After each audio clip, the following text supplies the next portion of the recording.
আলোচিত ওয়াজ মাহফিল বা জ্বালাময়ী বক্তব্য নয়, শিশু বক্তা খ্যাত রফিকুল ইসলাম মাদানী এবার খবরের শিরোনামে নিজের ব্যক্তিগত জীবনের এক বড় ধামাকা নিয়ে। বুধবার হঠাৎ করেই নেট দুনিয়ায় তোলপাড় তুললেন তিনি। স্ট্যাটাস দিলেন নিজের দ্বিতীয় বিয়ের। মুহূর্তেই ভাইরাল সেই পোস্ট আর শুরু হলো এক নতুন বিতর্ক।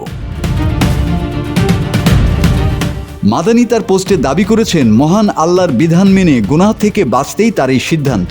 অন্ধকার কোনো পথে পা না বাড়িয়ে তিনি বেছে নিয়েছেন হালাল পথ। কিন্তু এই হালাল অর্জনের গল্পটা কি শুধুই ধর্মের? মাদানী নিজেই স্বীকার করেছেন, এই সিদ্ধান্তে তার প্রথম স্ত্রীর মনে লেগেছে চরম ক্ষত। দীর্ঘদিন ধরে প্রথম স্ত্রীকে বোঝানোর চেষ্টা আর আল্লাহর কাছে অশ্রুসিক্ত প্রার্থনার কথা বললেও দিন শেষে প্রশ্ন উঠেছে নৈতিকতা নিয়ে।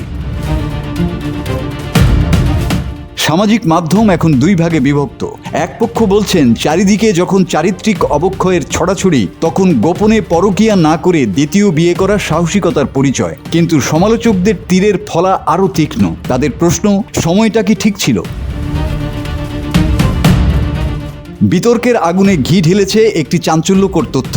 দাবি করা হচ্ছে, দ্বিতীয় বিয়ের মাত্র দুদিন পরেই কন্যা সন্তানের বাবা হয়েছেন রফিকুল ইসলাম মাদানী। অর্থাৎ প্রথম স্ত্রী যখন গর্ভধারণের শেষ পর্যায়ের অসহ্য যন্ত্রণা আর প্রসব বেদনায় শয্যাশায়ী, ঠিক সেই সংবেদনশীল মুহূর্তেই নতুন ঘর বেঁধেছেন এই বক্তা। মাতৃত্বের এই কঠিন সময়ে পাশে না থেকে বিয়ের পিঁড়িতে বসা কি চরম স্বার্থপরতা নয়?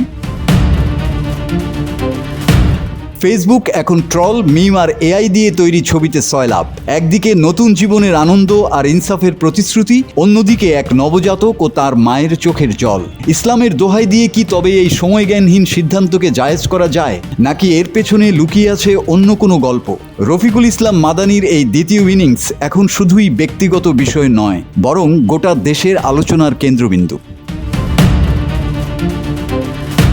Desk report, 24 hours Bangla.